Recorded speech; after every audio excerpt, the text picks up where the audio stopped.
I don't know how I can respond. So much gaslighting from the very beginning. John has been on the ground in Gaza. Yeah, as an embed. I love it when John and Douglas Murray and these people say, oh, we've been on the ground in Gaza. Yeah, as guests of the Israeli military that's doing the killing, starving and maiming. And you've come back and done exactly what they wanted to do. You've done their propaganda for them. Journalists have not been allowed freely into Gaza. That's why every major media organization on planet Earth has said to the Israeli government, you must allow journalists in. The Palestinian journalists who are there have been killed in record numbers. Of course, Piers, you're right. They want to hide what they're doing. That's why they're killing the journalists there and blocking the journalists from coming in. This idea that he's been on the ground. Yeah, I did interview a doctor, a British plastic surgeon, Dr. Tom Patoka. And by the way, he wasn't in the European hospital because the hospital got bombed by Israel. So he was in another hospital, and he talked to me about how he has to treat patients who have maggots in their wounds. He has to treat patients without limbs. He has to treat children. I've interviewed multiple doctors on the ground in Gaza, actually in Gaza, not hanging around with Israeli military. And they've all said the same thing. American doctors, British doctors, Canadian doctors. They've all talked about how many kids they saw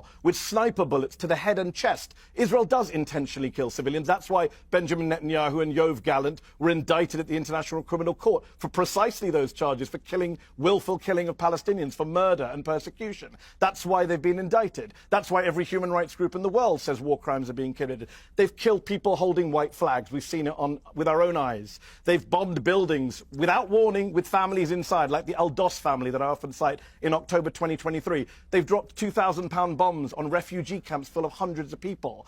They have killed 7 aid workers in a clearly marked World Central Kitchen aid convoy. They've bombed World Food Programme convoys, leading to Cindy McCain, the wife of the most pro-Israeli senator of my lifetime, to come out and condemn Israel for attacking aid workers. John wants you to ignore Cindy McCain and British and American doctors and human rights groups and your own lying eyes watching people with white flags being gunned down. He wants you to believe him and his Israeli military minders.